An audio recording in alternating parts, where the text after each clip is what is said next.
آپ نے تعلیم کا ایک مرحلہ مکمل کیا ہے، لیکن اساتذہ فراغت کے موقع پر طلبہ کو یہ تلقین کیا کرتے ہیں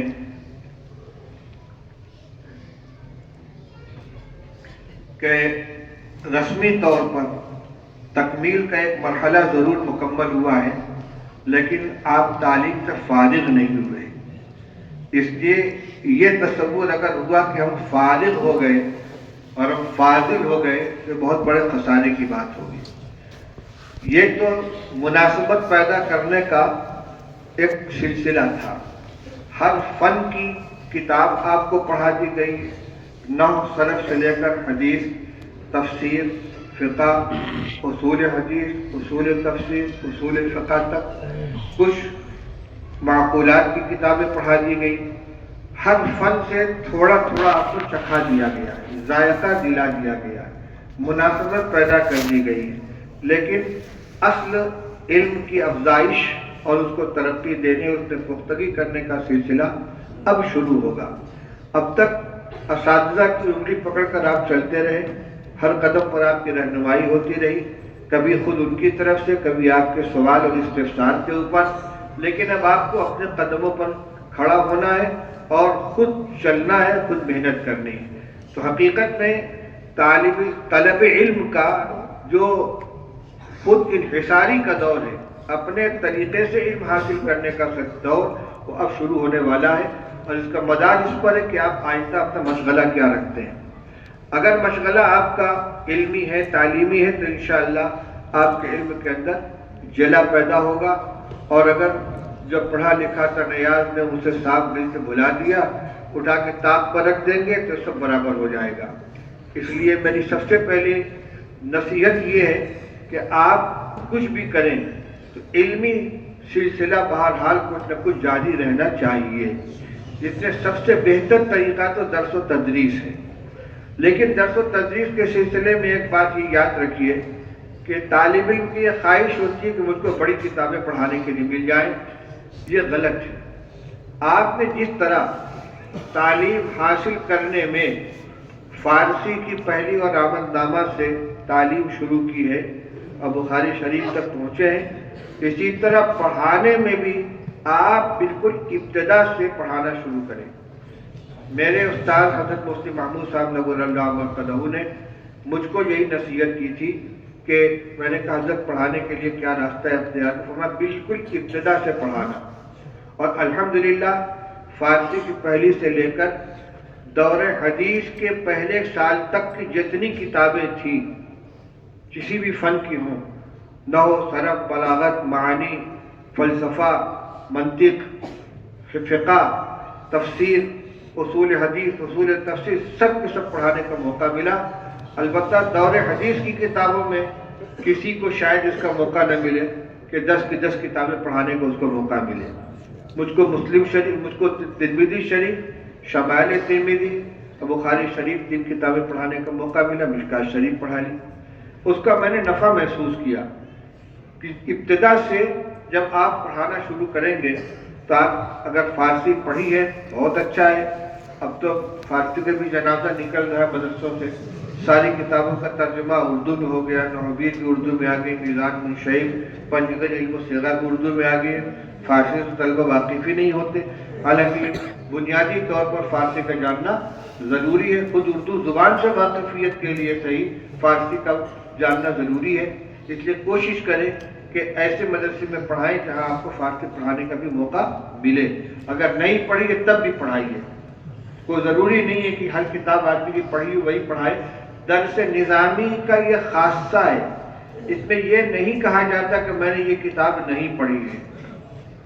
بورڈ نصاب کے اندر تو یہ بات ہوتی ہے کہ تعلیم کے اندر یہ کتاب میں نے نہیں پڑھی ہے، لیکن درس نظامی پڑھانے میں اتنی صلاحیت ہو جاتی ہے اگر قاعدے سے طالب نے پڑھا ہے کہ کسی کتاب کے بارے میں یہ نہیں کہے گا کہ میں نے یہ کتاب نہیں پڑھی۔ کون فوٹو لے رہا ہے بھائی؟ کھڑا کرو اس کو، کون ہے؟ اس کو کھڑا کرو، کون آدمی ہے؟ ارے بغل والے کھڑا کرو اس کو۔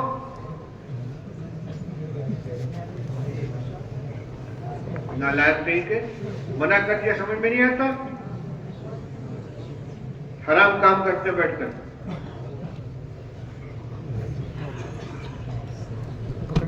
تو درس نظامی کے اندر اگر کسی نے درک حاصل کر لیا ہے تو کسی کتاب یا کسی فن کے بارے میں یہ نہیں کہہ سکتا کہ میں نے نہیں پڑھا ہے. میں نے خود کئی کتابیں مختارات نہیں پڑھی ہے، منصورات نہیں پڑھی ہے، ندوہ کی کتابیں ہیں، لیکن ہمارے یہاں عالم کے نصاب میں داخل تھے تو پڑھایا، کوئی تکلف نہیں ہوا. کیسے کہ مقامات پڑھی تھی، جس نے مقامات پڑھ لی ہے، نفحۃ العرب پڑھ لی ہے، اس کے لیے پھر منصورات اور مختارات کی کوئی حیثیت نہیں ہے. تو میں یہ کہہ رہا تھا کہ فارسی نہیں بھی پڑھی تو فارسی پڑھانے کی کوشش کیجیے. آپ عالم ہو گئے انشاءاللہ کوئی دقت نہیں ہے. فارسی سے لے کر آخر تک کی ساری کتابیں پڑھائیے. اس لیے یہ شوق نہیں ہونا چاہیے کہ کہیں جائیں تو فوراً اونچی کتابیں لے لیں. حضرت مولانا ارشد صاحب فرماتے تھے کہ ہم نے یہاں جو تدریب المعلمین کا سلسلہ قائم کیا تھا، ہمارا مقصد یہ تھا کہ یہاں ابتدائی تعلیم دینے والے اچھے طلبہ تیار ہوں، اور پھر یہاں سے جانے کے بعد وہ جن مدرسوں کے اندر پڑھائیں وہاں بنیادی تعلیم مضبوط ہو. لیکن ہوتا بہت کم ایسا ہے کہ یہاں کی تدریب کیے ہوئے طلبہ جہاں جائیں تو میزان الشریف پڑھانے کے لیے بیٹھے. عموماً یہی ہوتا ہے کہ ان کو ہدایت دے دی جاتی ہے، شرح جامی دے دی جاتی ہے، اوپر کتابیں مل جاتی ہیں، تو جن کتابوں کو انہوں نے مشق کی ہے، جس میں ان کی صلاحیت پختہ ہوئی ہے، اس سے کام نہیں لیا جاتا ان سے. تو ابتدا سے پڑھانا شروع کیجیے. تو میں یہ کہہ رہا تھا کہ علمی پختگی کے لیے سب سے بہترین طریقہ جو ہے، سب سے بہترین ذریعہ درس و تدریس ہے. اور اگر مکمل وقت درس و تدریس میں آپ نہ دے سکیں، کچھ اور بھی مشغلے ساتھ میں ہوں، تو کم سے کم جز وقتی تدریس اختیار کر لیں. ہمارے شہر میں بنارس میں بہت سے اکثر مدرسوں کا یہ سلسلہ چل رہا ہے کہ شہر کے جو فضلاء دارالعلوم سے فارغ ہو کر گئے ہیں اور انہوں نے باقاعدہ ملازمت نہیں کی ہے، وہ اپنا کاروبار بھی کر رہے ہیں. کوئی 1 گھنٹہ کوئی 2 گھنٹہ مدرسے میں آ کر باقاعدہ پڑھاتا ہے، اور پڑھاتے پڑھاتے وہ میزان سے لے کر مشکات تک پہنچے ہیں. پڑھا رہے ہیں، صلاحیت ہو گئی الحمدللہ ان کے اندر.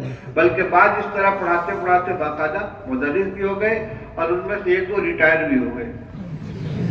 تو اب یہ دوسرا طریقہ یہ ہے کہ اگر مکمل وقت نہیں لگا سکتے تو کم سے کم کچھ وقت تدریس کے اندر رہنا چاہیے. تیسری صورت ہے، کسی مسجد کے اندر آپ امامت و خطابت کی خدمت انجام دیتے ہیں، وہاں درس قرآن کا سلسلہ شروع کریں. درس قرآن باقاعدہ تیاری کر کے مطالعہ کر کے درس قرآن دیں. یہ ضروری نہیں ہے کہ جتنا آپ نے مطالعہ کیا سب اگل دیں عوام کے سامنے، اس لیے کہ درس قرآن کا 2 مقصد ہے. ایک ہے قرآن سے متعلق اپنی معلومات میں پختگی پیدا کرنا، معلومات میں اضافہ کرنا، مناسبت پیدا کرنا قرآن پاک کے ساتھ. دوسرے عوام کو قرآنی تعلیمات سے آگاہ کرنا. تو مطالعہ جتنا آپ کر لیں اپنے مطالعے کے لیے، لیکن عوام کے سامنے اتنا بیان کریں جتنا ان کے لیے مناسب ہو. اس سلسلے میں ہمارے اکابر کی تصنیفات، مولانا مفتی شفیع صاحب کی معارف القرآن ہے، مولانا ادریس صاحب کی وہ معارف القرآن ادریسی ہے، مولانا عاشق الہی صاحب کے انوار القرآن ہے، اور اب تو کئی حضرات کے آسان تراجم بھی آ چکے ہیں موجودہ علماء میں سے. تو ان کے لیے، عوام کے لیے تو اتنا کافی ہے جتنا ان تفسیروں میں، لیکن اپنے مطالعہ کے لیے آپ کو اور کتابوں کی طرف دیکھنا چاہیے. اسی طرح درس حدیث کا بھی ایک سلسلہ ہو سکتا ہے. مسائل نہیں، فضائل و آداب معاشرت سے متعلق احادیث کا ترجمہ مسجد کے اندر سنائیں. جمعہ سے پہلے خطبہ دیں، اس کے لیے تیاری کریں. کچھ تصنیف و تعریف کے دینی مضامین مرتب کریں، ان کو شائع کریں، کتاب سے شائع کریں. اپنے جس ماحول کے اندر آپ رہیں وہاں کی دینی اصلاح کے لیے اپنے آپ کو آپ وقف کر دیں. آپ کو قوم کے اندر دارالعلوم دیوبند کے نمائندہ بن کر جائیں گے اور اپنے اکابر کے علوم کی امانت لے کر جائیں گے. اور عالم ہونے کی حیثیت سے چاہے کہیں کہ آپ فارغ ہوں، آپ کی ذمہ داری بنتی ہے جو العلماء ورثۃ الانبیاء کہہ کر جو ذمہ داری سپورٹ کی گئی ہے. تو اپنی صلاحیت میں اضافہ کرنے کے لیے یہ ذرائع اختیار کریں، لیکن ملت کی حالات کے اوپر نگاہ رکھیں. جہاں جو کمزوری نظر آئے اس کی اصلاح کرنے کی کوشش کریں. مدرسین کے لیے 2 باتیں میں اپنے حضرت مفتی صاحب رحمۃ اللہ علیہ کے نقل کرتا ہوں. ان سے ہم نے کہا تھا، حضرت کچھ مختصر سی نصیحت کر دیجئے۔ فرمایا بس دو کام ہیں، حب جاہ اور حب مال سے بچنے کی کوشش کرنا۔ حب جاہ اور حب مال، منصب کی لڑائی۔ میرا نام رجسٹر میں نیچے کیوں لکھا گیا؟ میں تو فلاں سے سینئر ہوں، میرے نام میں حضرت نہیں لگایا گیا، اس کو جناب لکھ دیا، اس کو مولوی صاحب کہہ دیا۔ اس کا مطلب یہ کہ اندر سے میں نہیں نکلا ہے۔ اگر اتنا علم حاصل کرنے کے بعد بھی تواضع نہیں آئی ہے اور بڑائی کے یہ فوٹو ہو رہا ہے وہاں پہ، اے نالائق کون کھڑا ہے وہاں فوٹو لے رہا ہے؟ پتہ نہیں کہاں کے گدھے آ گئے یہاں پہ، شیطان کی کے منع کیا جا رہا، مانتے نہیں، کان توڑ کے نکال دو اسے، کون تھا وہاں پہ؟ پیچھے کے سارے ساتھی بیٹھ جائیں، جب ایک دفعہ منع کر دیا گیا ہے ناجائز اور حرام کام کا ارتکاب نہ کریں۔ دارالحدیث ہے یہ یہاں کے پڑھنے والے طلبہ نہیں ہیں، یہ حرام خور آئے باہر سے شرکت کرنے کے لیے۔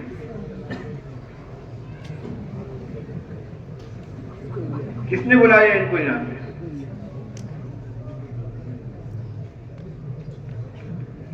یہ جو بات میں نے عرض کی حقیقت میں یہ حدیث پاک کا مفہوم ہے۔ رسول پاک صلی اللہ علیہ وسلم نے ارشاد فرمایا، ما ذئبانی جائعانی ارسلا فی غنم بافسد لها من حب الرجل لمالہ ولشرفہ لدینہ، او کما قال رسول اللہ صلی اللہ علیہ وسلم۔ آپ نے ارشاد فرمایا کہ دو بھوکے بھیڑیے جو کسی بکری کے ریوڑ پر آزاد چھوڑ دیے جائیں، وہ ریوڑ کو اتنا نقصان نہیں پہنچائیں گے جتنا مال اور شرف کی محبت آدمی کے دین کو نقصان پہنچاتی ہے۔ کچھ سمجھ میں آیا؟ دو بھوکے بھیڑیے بکریوں کے ریوڑ پر آزاد چھوڑ دیے جائیں جن کا کوئی نگراں نہیں ہے، کتنی تباہی مچائیں گے؟ ایک کو بھی زندہ چھوڑیں گے؟ نہیں۔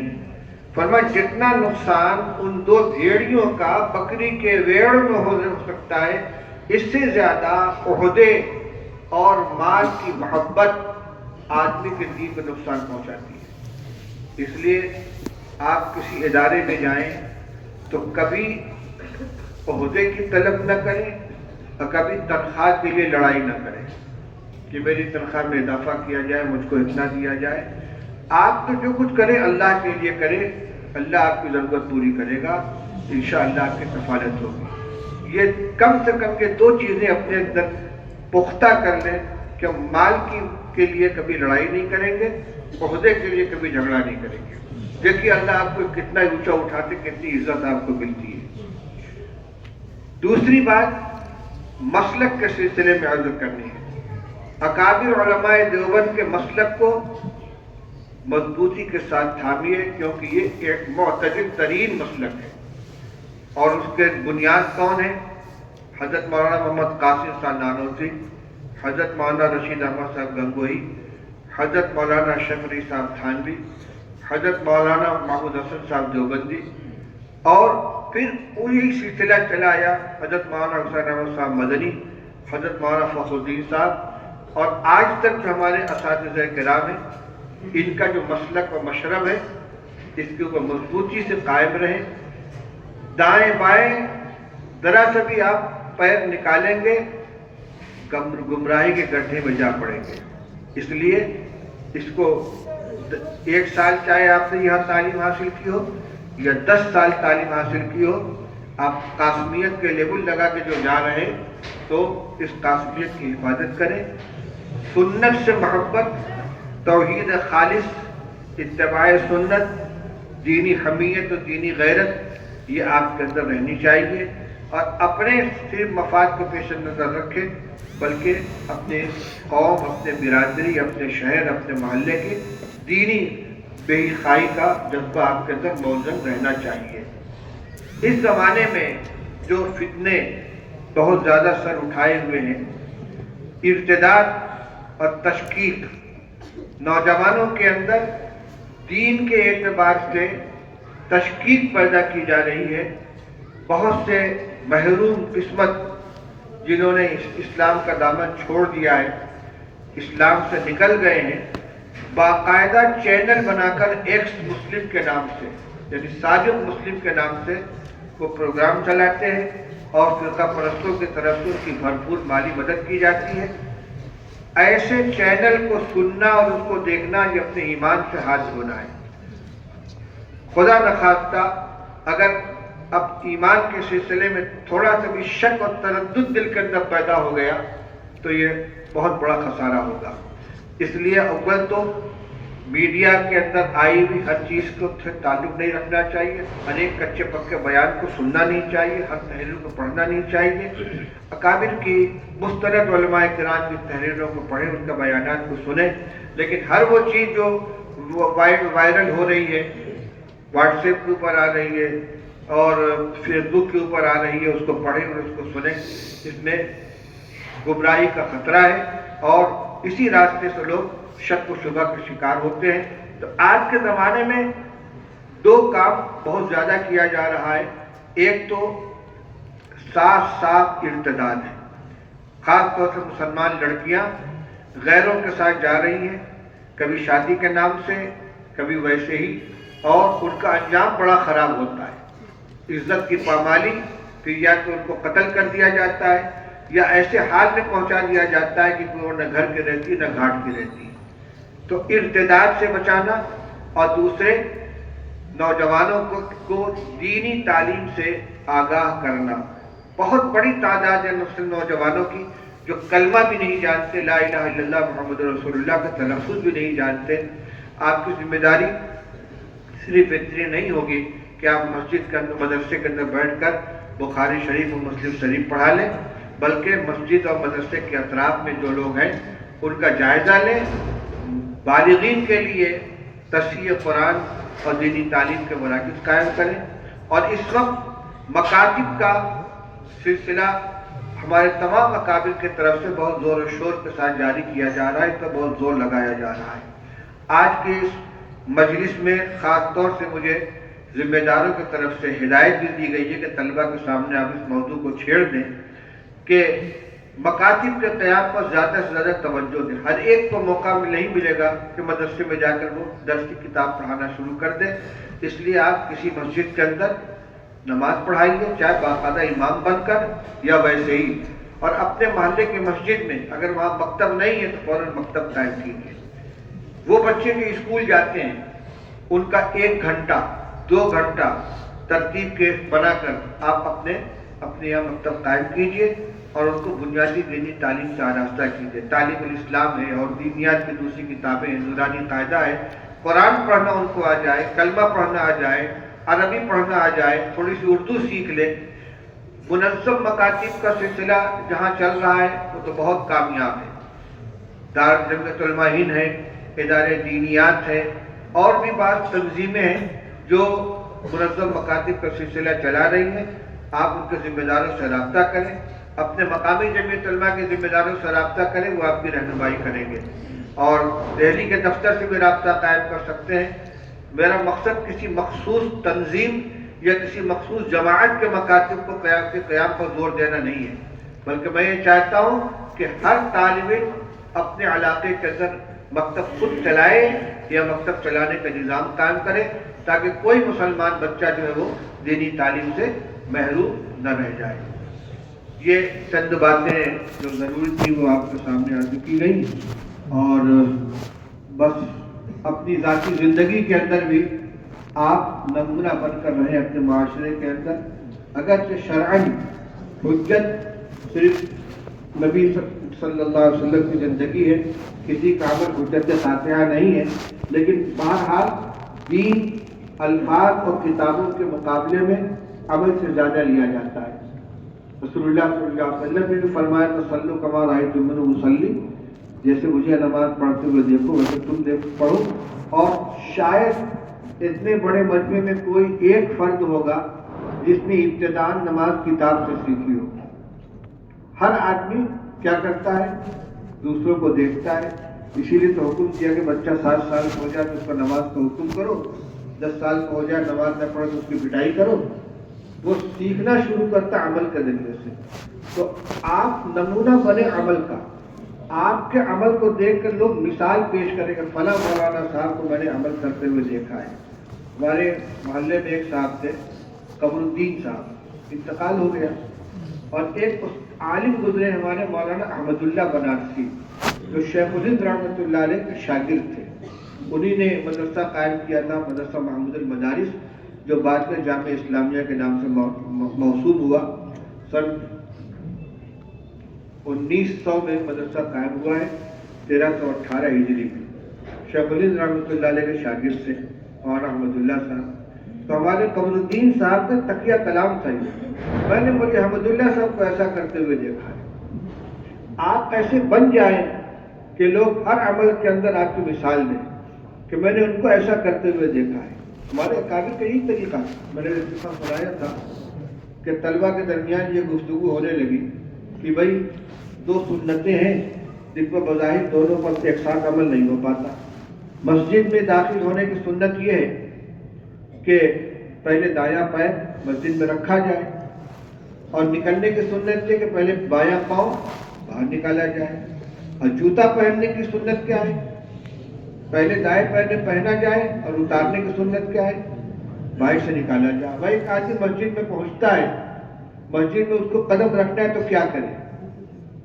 اگر بائیں پیر سے جوتا نکالتا ہے اور مسجد میں داخل ہوتا ہے تو ایک سنت چھوٹتی ہے مسجد میں داخل ہونے کی، اور داہنے پیر سے پہلے جوتا نکال کے مسجد میں رکھتا ہے تو ایک سنت چھوٹتی ہے. کون سی؟ جوتا اتارنے کی. کیا کیا جائے کہ حضرت گنگوئی رحمۃ اللہ علیہ کے تلامذہ تک حضرت کا دیکھو کیا کرتے ہیں. چنانچہ نماز کا وقت ہوا، حضرت سیدری سے نکلے اور مسجد کے دروازے پہنچے، جوتی میں سے پیر نکالا بایاں اور جوتی کے اوپر رکھ لیا، اور پھر داہنا پیر نکال کے مسجد میں رکھا. دونوں سنت پر عمل ہو گیا. جب نکلنے کا وقت ہوا تو بایاں پیر نکال کے چپل کے اوپر رکھا، اور پھر دایاں پیر نکالا چپل کے اندر داخل کیا. یہ بیان بھی کیا جاتا ہے، لیکن انہوں نے تطبیق کے لیے عمل کو دیکھا. اب حضرت سے پوچھا کہ حضرت یہ 2 عمل ہیں، ان دونوں میں تطبیق کیسے دی جائے؟ ہاں بھائی غور کرنے کی چیز ہے، دیکھو سوچو کیا کیا جائے. حضرت آپ ایسا کرتے ہیں؟ کہا ہاں ٹھیک ہے. یعنی اتنا اتباع سنت کا ملکہ پیدا ہو گیا تھا کہ بلا ارادہ ایک عمل ہو رہا ہے، توجہ اس کی طرف نہیں ہے. اور جب پوچھا کہ دیکھو غور کرو کیسے عمل ہوگا، حضرت آپ ایسا عمل کرتے ہیں کہ ٹھیک ہے. تو نمونہ، عملی نمونہ بنیے آپ ہر چیز کے اعتبار سے، قول کے اعتبار سے، فعل کے اعتبار سے، اپنے اخلاق کے اعتبار سے، معاملات کے اعتبار سے. اب ایک ایک فرد سے اللہ تعالیٰ نے پورے علاقے کو اٹھایا ہے. بہت سے مثالیں ایسی ملتی ہیں. وہ اپنے زمانے کے طالب علم تھے، مولانا صدیق احمد صاحب بانسی رحمۃ اللہ علیہ.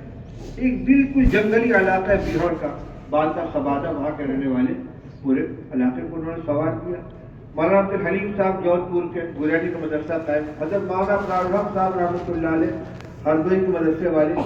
اسی طریقے سے بہت سے ویرانوں کے اندر ایسے لوگ ملیں گے کہ ایک آدمی نے جا کر وہاں پر خدمت شروع کی ہے اور پورے علاقے کو شرک بدعت سے پاک کر کے سنت کا گہوارہ بنا دیا ہے. ہمت کریں تو انشاءاللہ اللہ تعالیٰ آپ سے بھی کام لیں گے. بس انہی چند باتوں کے بعد گفتگو ختم کر